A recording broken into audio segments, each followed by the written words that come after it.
the Chase Thomas Podcast, for people who have nothing but time to kill.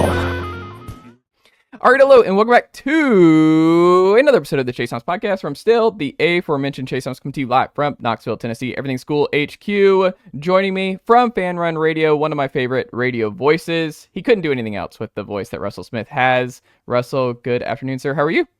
Couldn't do anything else with the voice. Couldn't do anything else with the skill set, quite frankly. So I'm just, I couldn't have a real job. So I'm doing all right, man. How are you? Pretty good. Yeah, it's just kind of like we're both like we're grizzled vets, Yes. sports media vets, where it's like you can't teach an old dog new tricks. Like No. This is kind of the path we're on, and then we're just gonna see this through and see what happens. Yes. Good thing the radio business is humming along. So it's good to get on the internet. That seems to be where everything's headed. So thanks for having me. Absolutely, and thank you for being here. Make sure you are listening to Russell in the afternoon, Monday through Friday at FanRun Radio, and also on their YouTube channel that they're live streaming all day long over there on FanRun Radio as well. Russell, the first thing I want to ask you about, and this you're not going to believe this, we're going to talk about Tennessee basketball here out of the gate, but I'm curious, based on when you think back to what you thought about this team before the year got started, like post transfer portal, post everybody, like you got a good idea, like even Estrella being out for the year, knowing that he wasn't going to be available. When you think back to what you thought about what this team's ceiling was, did you think they were a team that was going to make it to the Sweet 16 and maybe even get back to where this previous year's team got to in the Elite Eight? Man, it's a good question. Like it's been a weird season, right? I mean, they go on these win streaks and you think, man, this is a great team. Rick Barnes is a great coach. What a program we've got. And then every loss, and there's only been six of them.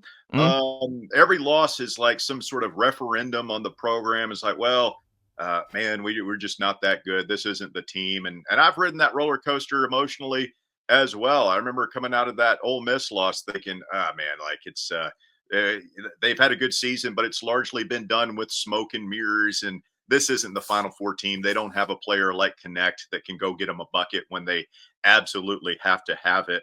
But they are where they are. And, this is a great opportunity for Tennessee to take it another step against Kentucky. And the thing I keep preaching to our listeners is to enjoy the ride. I'm old school Tennessee basketball fan from way back in the day. Started following the program in the mid to late 80s. And, there was a long stretch where just getting to the tournament was a pipe dream, let alone having any sort of sustained success in it. So to go to the Sweet 16 3 years in a row is a pretty good accomplishment in my book. And these weeks are fun. These are fun weeks to do radio. Everybody's excitement.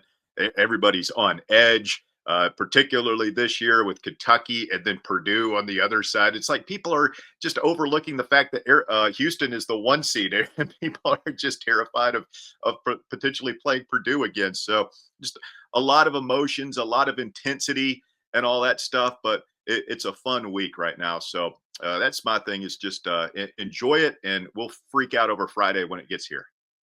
Yeah, I mean, it's just going to be an all-time great atmosphere on Friday. Like, it's just, sports are the best with stakes. Like, stakes are why we get into all of this. So, yes, will it be absolutely devastating if Tennessee loses to Kentucky on Friday? Yeah, there's no way around it. Like, it will be devastating. Also, if you win and you avoid that sweep and you get back to the Elite Eight and you might get Purdue or Houston, whoever it is, like, that's great. Like, you're going to be euphoric. So there's just no way around it where you're going to be like, what an all-time great program win. So I look at that and I'm like, that's why you watch sports, is for those kind of euphoric moments where I think in baseball, like, you just kind of kept chopping at the bit, you like that 4-year run where you're like, okay, well, they're really good. They're gobbling up the regular season wins, and it's easy to take it for granted, where it's like, okay, well, talk to me when we get to Omaha or we advance and whatever. It's like, well, when you get there enough times and you recruit and you develop the way that Vitello does, like, you're eventually going to break through. And they broke through last year. And like, that's just kind of the deal. It's like, I think Barnes is kind of 3 straight Sweet 16s. I think you could, the best glass half full way to look at this is like, that's the odds are good that he's going to break through if he keeps making these Sweet 16s. Like, if he keeps doing this at this clip and with how old this roster is and how well they're playing, especially the 3 guards down the stretch here, that the odds are pretty good. There's a reason Tennessee's favored in this game on Friday. You would think so. I mean, we've been preaching that for 20 years is, hey, just keep knocking on the door. Eventually it will open. I remember having saying that exact same thing during the Bruce Pearl era. It's like, well, Mm. yeah, you're getting to the tournament 6 years in a row. Hey, just keep going. Just keep going. You improve your odds and eventually you'll get in there. So if that's true, then the breakthrough should be coming any moment now. This would be a great year to do it as well with a team that I'm not going to say there are no stars. I think there are a couple of guys that will have professional careers, and maybe even a guy or two could break through to the NBA.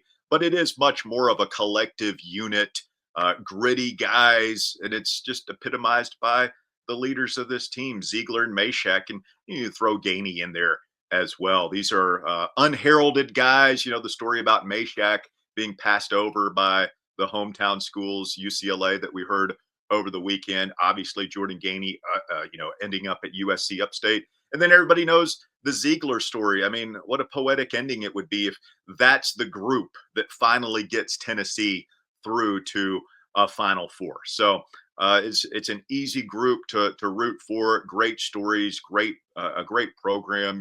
Rick Barnes' story about him being able to keep his integrity in a sport like college basketball that we all remember the Sean Miller, Will Wade stuff, all the shady sneaker company recruiting scandals from back in the day. And through it all, Rick Barnes has kind of been a guy that's been able to do it the right way.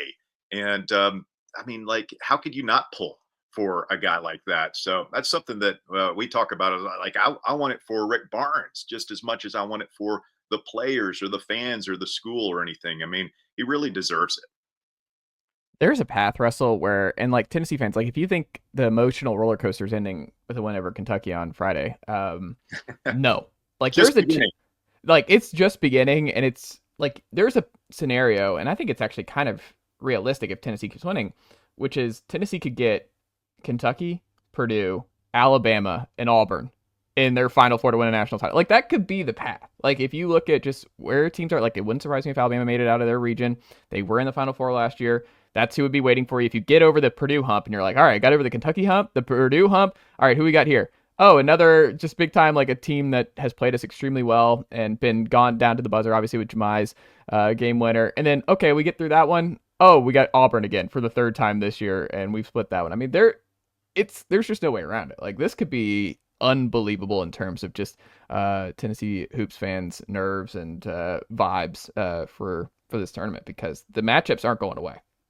We were joking about that on the show yesterday. If it gets to the point where Tennessee's playing Auburn and Bruce Pearl for a national championship, I don't know that this fan base will have anything left emotionally to have gotten through Kentucky this week and potentially Purdue or Houston, Alabama or Duke.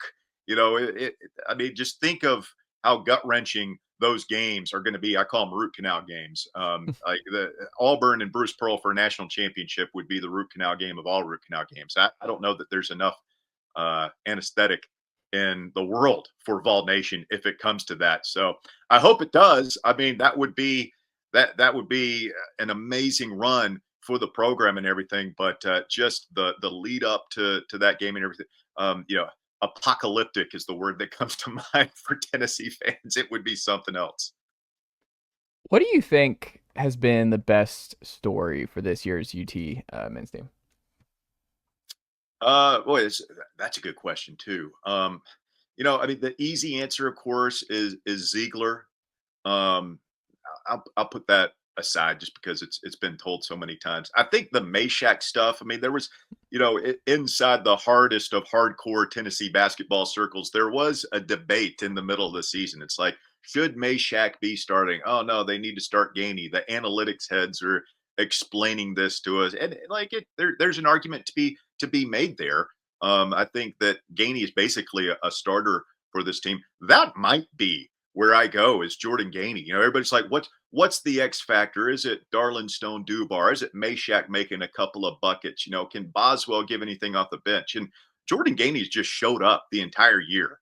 And the improvement that he has made from last year when he was a liability at times, just sort of feeling his way out to being again at that core group of I don't think you can mention Ziegler and Meshack without mentioning Jordan Gainey. I mean, we have to have him functioning at a high level for Tennessee to advance throughout this tournament. If he has an off game, chances are Tennessee's going home. And so far, he's delivered. He's shown a little bit of the clutch gene. We all remember the drive to win it against Illinois. He's had many other big games for Tennessee. And after a slow start in that UCLA game, he came through in a big way. He does so many things for Tennessee in addition to shooting the ball from the outside. His mid-range game has developed. He can really attack the basket. He can assist, and he's a high-level defender. So, I think that you asked me the question. I hate to dodge it. Maybe that remains to be written. Who can get even hotter at this point and carry Tennessee. But I think there are a lot of great stories on this team. But I would look at the senior leadership there: Ziegler, Meshack, and Jordan Gainey. And I think you're 100% right about the Gainey aspect of. I don't think anyone's made a bigger year 1 to year 2. Like, Cade's gotten a lot better. He's been thrust in the lineup without JP Estrella. Cade was great against UCLA on Saturday, but it's still different in terms of his role night to night versus Gainey. Like, Gainey has done. I mean, even that game where Meshack hits the game winner against Alabama, Gainey was unbelievable in that game. Like, Gainey will not. He does a lot of the stuff because he hasn't shot the ball better really than last year. Like, from deep. Like, that hasn't really picked up. It's one of the weirder things at Tennessee is that Jordan Gainey, who we know is a good shooter, just for whatever reason, the threes just haven't fallen at a consistent clip at Tennessee. It's just really weird that hasn't happened for him.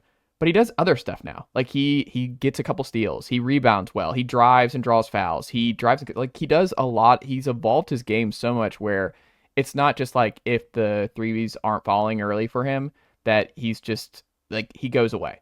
That's not how it goes. Like, Gainey is still extremely active and affects the game in so many different ways that there's a reason. Like you said, he's kind of he's not a starter. He's not a starter, but he is a finisher. And I think he will always be in the closing five for Barnes throughout this tournament because he's earned it and he's just made that leap. And I tend to agree that he's the best story this year. There's something to be said for a team that they don't necessarily have a go-to guy. Like last year, obviously, it's Dalton Connect is the guy that you've got to be aware of if you're playing against Tennessee. This year, if you're Kentucky right now and you're Mark Pope and you're looking at film and everything, like who do you focus on? Who do you stop? I mean, you gotta account for everybody, and I think there's a danger in that. And I'll even go back to if we want to use a football analogy, 1998. Peyton Manning leaves the University of Tennessee, and everybody thinks, oh, the program's going to take a big step back. And they sort of collectively raised the level of play on both sides of the ball. There were stars for sure, but there wasn't a Peyton Manning on the 1998 team. What a great story it would be if the team that loses the first round NBA pick and we'll see what happens. We haven't mentioned Chaz Lanier, our top scorer yet, but we'll see what happens with him. But it would be kind of a similar type story where I always screw up this saying, but the sum of the parts is greater than the whole, or the whole is, whatever that thing is. I think you had it right. That would kind of apply this year because it's a very balanced team, basically a 7-man rotation right now.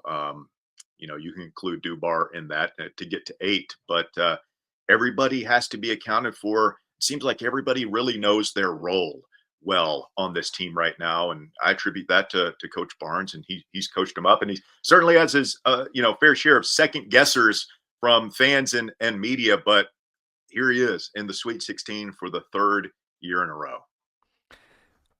We'll put a bow on the basketball part of it there, Russell.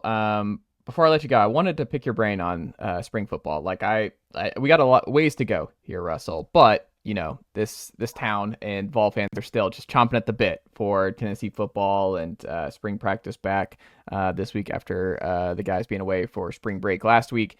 My question to you, when you think about all the different things that Tennessee is looking to build off of from their first CFP season a year ago, and with how Tennessee was able to win 10 games and make the CFP with all the different issues with the offense and the adjustments they had to make in season, like going 12 personnel from the Oklahoma game on because you just couldn't trust your tackles, and with the unreliability of the receivers, with question marks at quarterback at times until the second half of the Alabama game on.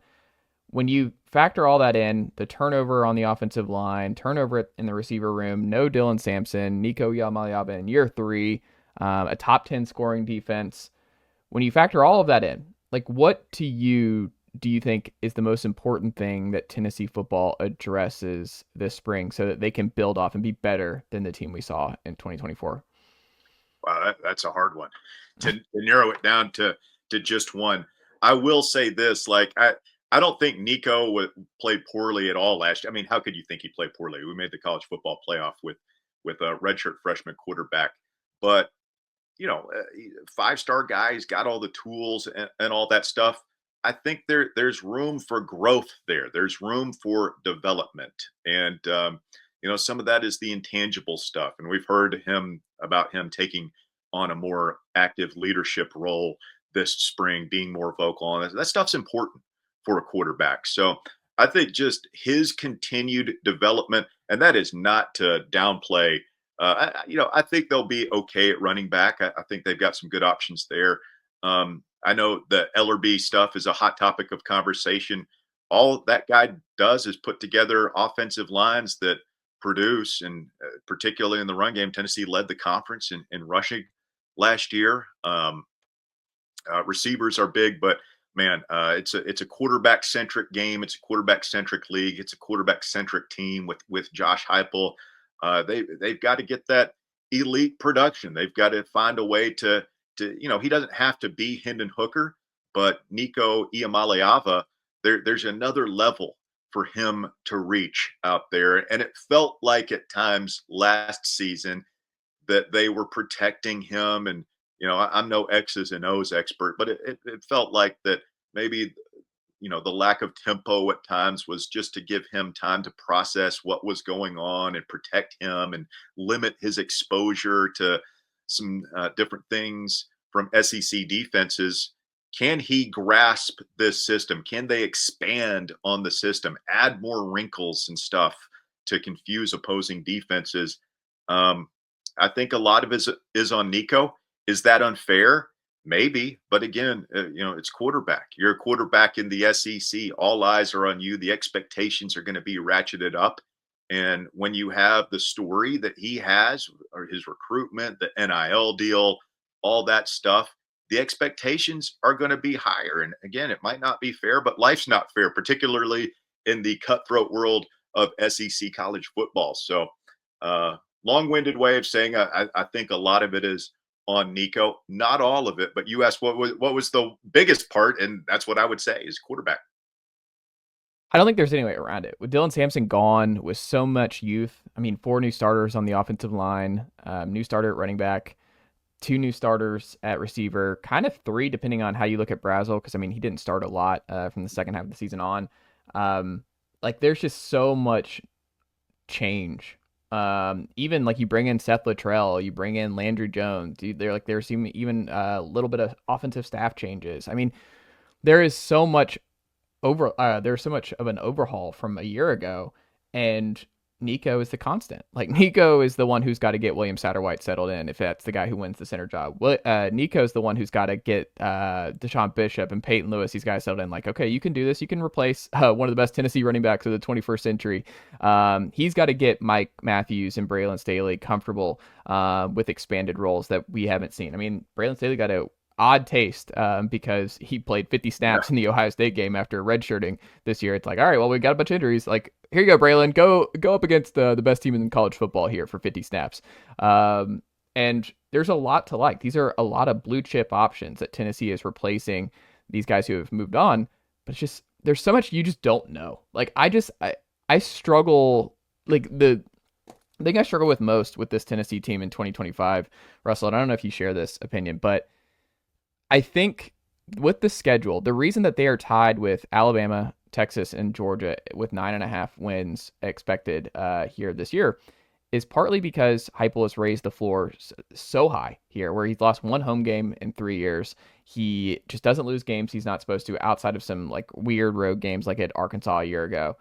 But he's just created such a floor that it's like it's hard when you look at the schedule to squint. You're like, all right, 9-3 is like worst case scenario when you look at this schedule. So it's like the defense, I think, is going to be really good. I think this is the best linebacker room they've ever had. I think they're going to be just loaded in that side of the ball again. I think they're going. Tim Banks has gotten better every single year. You talk about Ellerby and just how fantastic. I've always said, like, Tim Banks is just really, really good. If he's not top 10 defensive coordinators in the sport, he's in the top 15. And I think it's really good to have him back for another year.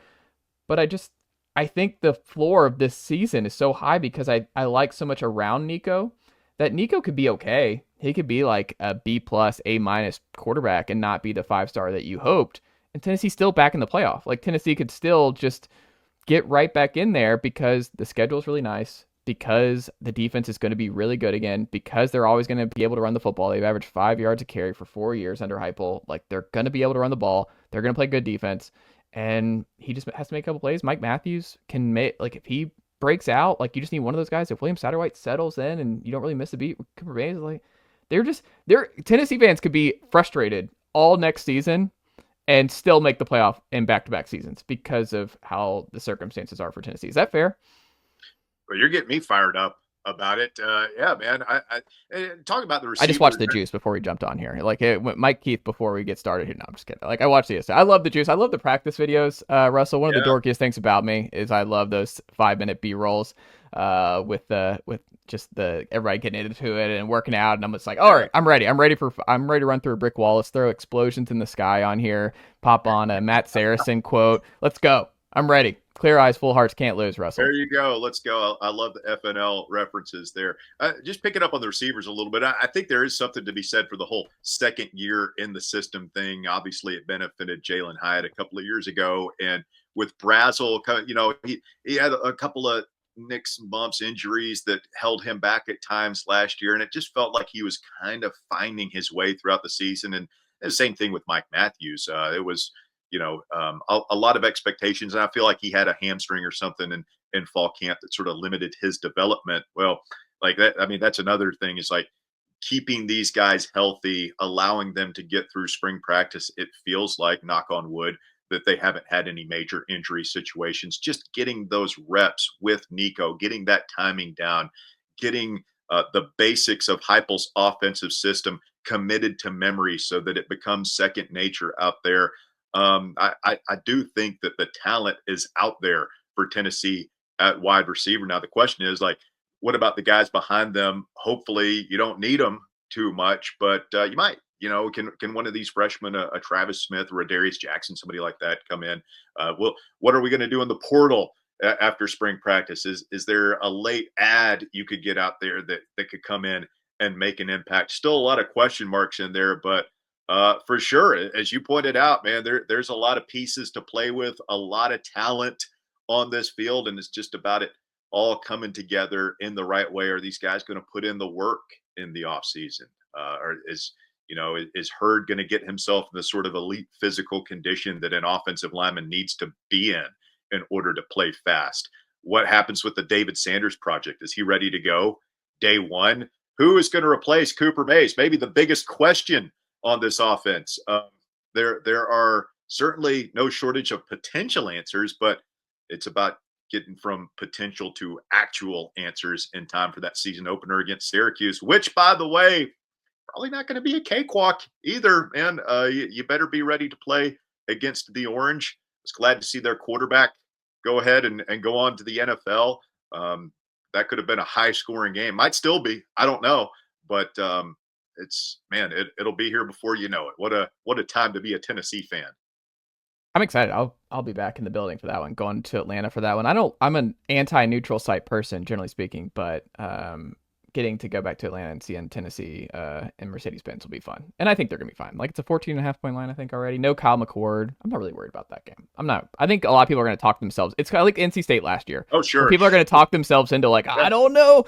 Like, I'm just Tony Romo over here. I don't know, Jim. Like, it's just that's what we're going to be doing for that game. And I'm like, I think they're going to be fine. I think Tennessee's got real problems. They lose Syracuse in the opener. Like, it's going to be a bad year, folks. Like, let's just go ahead and put that one out there. Like, if Tennessee loses Syracuse, season's not going to go well, I don't think.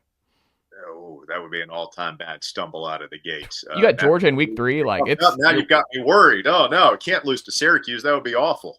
Oh, season ender. Like, let me just go ahead and tell you, Russell. Season ender. Like, season if Tennessee loses to Syracuse. Like, it's just there's no way around it. You get Georgia in week 3, the vibes will be completely destroyed. Like, you're 1 and 2 after. No. Because then you have to be perfect from then on out to make the CFP. Like, it's just the vibes are just terrible. Like, you can't. All right, Syracuse. We've already established Syracuse a must-win game. Oh, yeah. Hashtag no excuses. I mean, I just goodness gracious. Like, I can't. Like, in year 5, can't do it. Can't lose to Syracuse and Mercedes-Benz when you're as a 14.5-point favorite. Can't do it. Russell Smith, what can the good folks check out from you and the team over at FanRun Radio this week?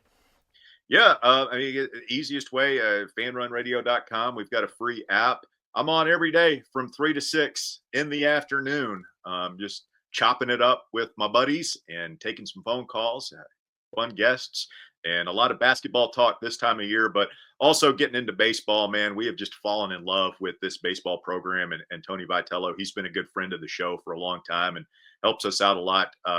So it's just a great time, man. I love this week being in the Sweet 16. I love this time of year. Spring football going on. Football is a 365-day a year topic on our program. So check it out. The Drive 3 to 6 on FanRun Radio. We've been doing it for 15 years now. So come on in and have a good time with us. I love it. Go tune in if you're not already, and all the great work that Russell's doing 3 to 6 Monday through Friday on FanRun Radio. Russell, thank you so much for making the time today. I greatly appreciate it, and we'll have to check back in again soon. Yeah, thanks for having me. Let's do it again. Nicely done, nephew. The Chase Thomas Podcast. Hell yeah.